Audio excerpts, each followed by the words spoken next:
اعوذ باللہ من الشیطان الرجیم بسم اللہ الرحمن الرحیم۔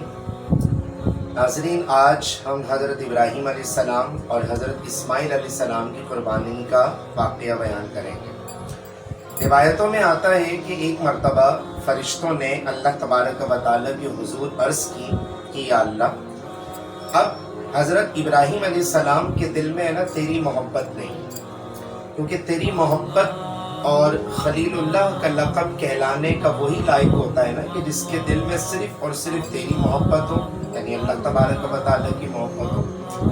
اب تو وہ اپنے لخت جگر اپنے بیٹے حضرت اسماعیل علیہ السلام کی محبت میں رہتے ہیں۔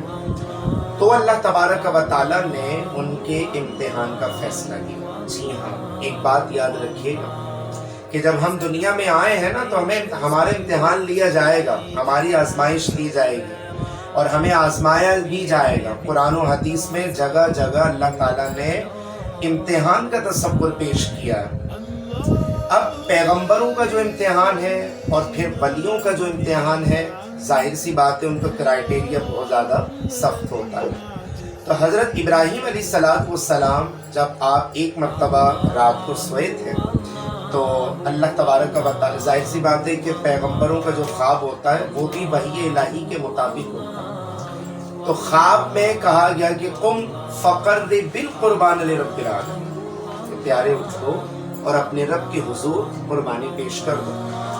حضرت ابراہیم علیہ السلام صبح اٹھتے ہیں اور آپ غالباً 100 اونٹ اللہ کی راہ میں قربان کر دیتا ہے۔ دوسری رات پھر یہی خواب آتا ہے اور کہا جاتا ہے قم فقرب بالقربان لرب العالمین، کہ پیارے اٹھو اور اپنے رب کے حضور قربانی پیش کر دو۔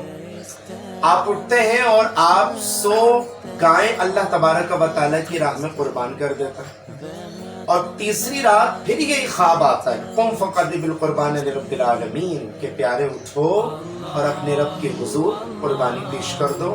آپ نے تیسرے دن 100 بکریاں اللہ تبارک و تعالیٰ کے حضور قربانی کے طور پر پیش کر دی۔ چوتھی رات جب آپ سوتے ہیں تو خواب میں پھر یہی کہا جاتا ہے کہ قم فقرب بالقربان لرب العالمین، کہ پیارے اٹھو اور اپنے رب کے حضور قربانی پیش کر دو۔ اس دفعہ حضرت ابراہیم علیہ السلام پوچھتے ہیں کہ اب میں کس چیز کی قربانی پیش کروں؟ کہا کہ اپنے لخت جگر حضرت اسماعیل علیہ السلام کی قربانی پیش کروں۔ اب آپ اندازہ لگائیں کہ پیغمبروں کا امتحان، پیغمبروں کی جو آزمائشیں ہوتی ہیں وہ عام انسانوں کے مقابلے میں کتنی سخت ترین ہوتی ہیں۔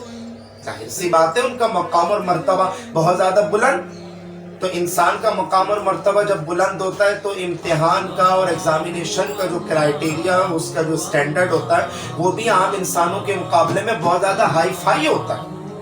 اگلے دن جب آپ صبح اٹھتے ہیں تو اپنی زوجہ حضرت بی بی ہاجرہ رضی اللہ تعالی عنہا سے کہتے ہیں کہ ہمارے لخت جگر حضرت اسماعیل علیہ السلام کو تیار کر دو، آج ہم کہیں مہمان بننے کے لیے جانا۔ ہمارے کسی دوست نے ہمیں مہمان نوازی کے لیے بلایا، آج ان کو تیار کیا گیا، نہلایا گیا، اچھے کپڑے پہنائے گئے، اور اس کے بعد باپ کے ہاتھوں میں جو ہے وہ انگلی دے دی، مطلب بیٹے نے باپ کی انگلی پکڑ لی۔ اب جب دونوں جا رہے ہیں راستے میں، ظاہر سی بات ہے جب باپ بیٹے دونوں جائیں گے تو کچھ نہ کچھ تو ٹاکنگ ہوگی نا، کچھ نہ کچھ تو کنورزیشن ہوگی نا۔ اب حضرت اسماعیل علیہ السلام پوچھتے ہیں اپنے جو ہے وہ خوبصورت انداز کے ساتھ کہ بابا جان، ہم جن کے یہاں جا رہے ہیں، جو میزبان ہیں اور ہم جن کے مہمان جا رہے ہیں، ان کا مکان کہاں پر ہے؟ تو حضرت ابراہیم علیہ السلام ارشاد فرماتے کہ بیٹے وہ مکانات سے پاک ہے۔ اچھا کہاں رہتا ہے؟ وہ جگہوں سے بھی پاک ہے۔ کس سمت میں رہتا ہے؟ وہ سمتوں سے بھی پاک ہے۔ چنانچہ آپ کو پتہ ہے کہ شیطان تو دشمن ہے انسان کا، تو وہ سب سے پہلے حضرت بی بی ہاجرہ کے پاس آتا ہے اور ساری تفصیل بتاتا ہے کہ آپ کو پتہ ہے کہ آپ کے جو شوہر ہیں وہ آپ کے بیٹے کو کہاں لے کر جا رہے ہیں؟ بھئی وہ مہمان بننے کے لیے جا رہے ہیں۔ بھئی مہمان بننے کے لیے نہیں جا رہے ہیں، وہ اپنے بیٹے کو ذبح کرنے کے لیے جا رہے ہیں۔ تو بی بی ہاجرہ کہتی ہیں کہ کوئی باپ اپنے بیٹے کو کیسے ذبح کر سکتا؟ تو شیطان کہتا ہے کہ ان کا گمان ہے کہ یہ کام کرنے کے لیے اللہ تبارک و تعالیٰ نے ان کو حکم دیا۔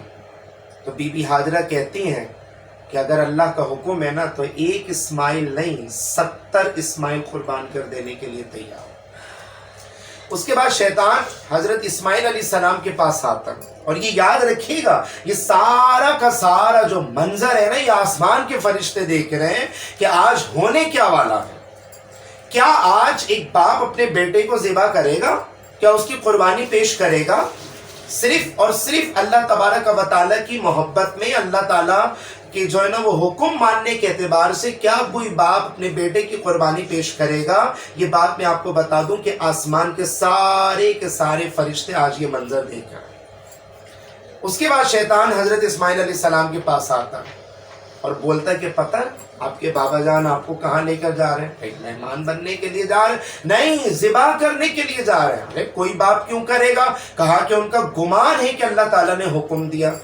اسماعیل علیہ السلام فرماتے ہیں کہ اگر اللہ کا حکم ہے اور اللہ تبارک و تعالیٰ میری قربانی سے اگر راضی ہوتا ہے تو خدا کی قسم 1 نہیں 70 جانیں قربان کر دینے کے لیے تیار۔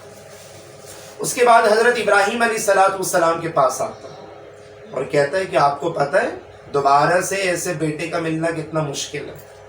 حضرت ابراہیم علیہ السلام کوئی جواب نہیں دیتے اور کنکریاں یعنی پتھر اٹھا کے مارتے ہیں۔ آپ کو پتہ ہے جو آج حاجی حضرات جو ہے نا وہ مینا کی وادی میں جاتے ہیں اور جو وہ 2-3 پلرز وہاں پر بنے ہوئے ہیں اور شیطان سمجھ کے مانتے ہیں، وہ اصل میں حضرت ابراہیم علیہ السلام کی ادا کو اپنا، کیونکہ اسی جگہ پہ اور اسی مقام پر کھڑے ہو کر شیطان نے منع کیا تھا کہ آپ اللہ کا حکم نہ مانیں۔ چونکہ شیطان کا وار پیغمبروں پہ چلتا نہیں، آپ نے پتھر لے کے اس کو مارا۔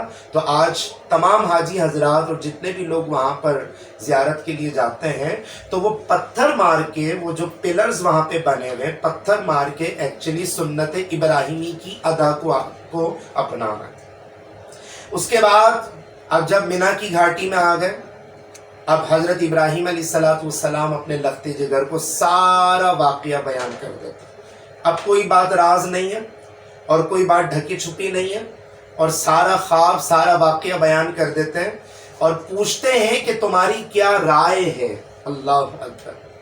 قرآن کہتا ہے حضرت اسماعیل علیہ السلام جواباً آپ عرض کرتے ہیں اپنے بابا جان سے کہ قال یا ابت افعل ما تؤمر ستجدنی انشاءاللہ من الصابرین، کہ بابا جان آپ کر گزریے جو اللہ نے آپ کو حکم دیا ہے، انشاءاللہ آپ مجھے صبر کرنے والوں میں پائیں گے۔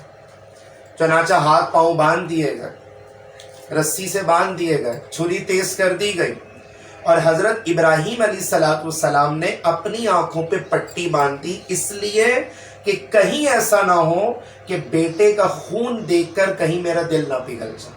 اللہ اکبر۔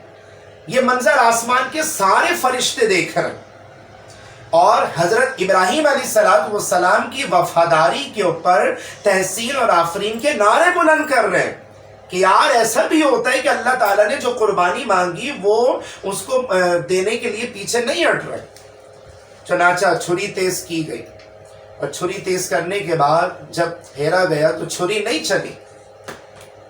آپ نے دوبارہ سے چھری پھیری ان کے گلے، مبارک گلے کے اوپر، چھری نہیں چلی، دوبارہ پھیری۔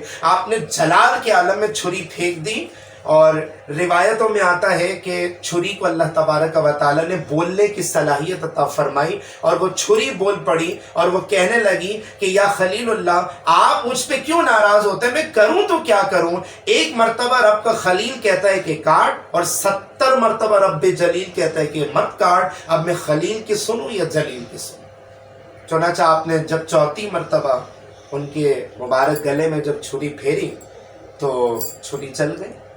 دل گھبرا گیا کیونکہ اس دفعہ تو چھری چل گئی نا، اور تصور تو یہ تھا کہ بیٹے کی قربانی پیش کرنا، اور آنکھوں کے اوپر پٹی بنی ہوئی تھی۔ لیکن جب چھری چلنے کے بعد جب آنکھوں کے اوپر سے پٹی ہٹائی گئی تو دیکھا کہ ایک دمبا یا مینڈا ذبح پڑا ہے، اور برابر میں حضرت اسماعیل علیہ السلام کھڑے ہو کے مسکرا رہے ہیں، اور حضرت جبرائیل علیہ السلام بھی ہیں، اور حضرت جبرائیل علیہ السلام عرض کرتے ہیں کہ یا خلیل اللہ تبارک و تعالیٰ نے آپ سے جو آزمائش لینے کا ارادہ فرمایا تھا تو آپ اس آزمائش میں پورے اترے اور آپ اپنے امتحان میں کامیاب ہو گئے۔ میرے مسلمان بھائیوں، ایک بات یاد رکھیے گا کہ ہم دنیا میں آئے ہیں نا، ہمیں آزمایا جائے گا۔ پیغمبروں کی آزمائش ان کے سٹینڈرڈ کے مطابق، ہم عام انسان ہیں تو ہماری آزمائش ہمارے سٹینڈرڈ کے مطابق ہوتی ہے۔ اس لیے دنیا کی تکلیفوں سے، دنیا کی مصیبتوں سے، اور دنیا کی جو ہے نا وہ ٹینشن اور ڈپریشن کے جو معاملات ہوتے ہیں نا، اس سے گھبرائیے گا مت۔ آپ ثابت قدمی کا مظاہرہ کریں، کیونکہ ہر پیغمبر جو ہے نا وہ آزمایا گیا، ہر ولی آزمایا گیا۔ تو ہماری اور آپ کی کیا حیثیت ہے؟ تو بقر عید آنے والی ہے، اور یہ واقعہ ہمیں جو ہے نا وہ قربانی کی یاد پیش کرتا ہے کہ کبھی کبھی مال کی بھی قربانی دینی پڑتی ہے اللہ کے حضور، کبھی کبھی جان کی بھی قربانی دینی پڑتی ہے اللہ کے حضور۔ تو یہ ساری کی ساری چیزیں بتانے کا مقصد یہ ہے کہ جب یہ چیزیں ذہن نشین ہوتی ہیں نا، تو دل ایک مطمئن رہتا ہے کہ ہاں جو کچھ ہے اللہ کی طرف سے۔ اگر آزمائش بھی ہے اللہ کی طرف سے ہے، بیماری بھی ہے اللہ کی طرف سے ہے، پریشانی بھی اللہ کی طرف سے ہے، اور جب خوشیاں نازل ہو جائیں تو وہ بھی اللہ تبارک و تعالیٰ کی طرف سے۔ تو اگر آپ، آخر میں کہنا چاہوں گا کہ اگر آپ نے اب تک میرا چینل حسان امتیاز ٹی وی سبسکرائب نہیں کیا تو فوراً سبسکرائب کریں، لائک کریں، شیئر کریں۔